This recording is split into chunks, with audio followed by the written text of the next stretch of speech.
ialahelo no nyaina tao anatiko itebiteby saika mila tsy ho tatiko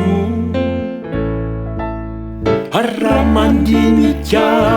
ny androko lasa habeny zava-maro izay manokinasa nefa tompo ianao no namarana satria fantatro fa anao ny fandaharana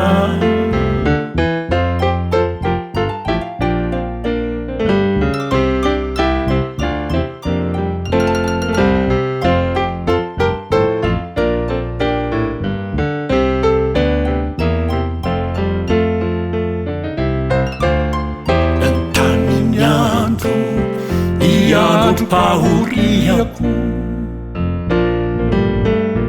de ny baby ao ny azo fijaliako ny ranomaso no namoto izany tavako ny sentosento no nameno ny fivavako raha mandinika ny androko maly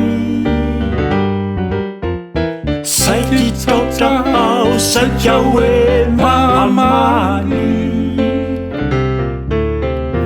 nefa tompo lasa izao iaiai izay lay lalana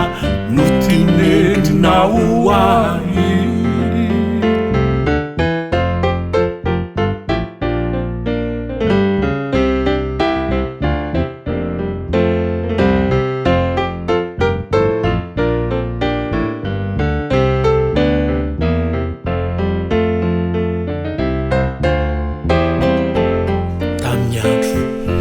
miandro pahoriko no miantsoko anao ry tompo ny ranomaso namoto zany tavako ny alahelo sentosento no nameno ny fivavako ankehitriny tonga ny avitrao vo mainka ranomaso no mitraotrao ankehitriny de tonga ny avotrao vo mainka ranomaso injao mitraotrao ko izao no vadiko atolotsoanao anaradianao mandrakariva ao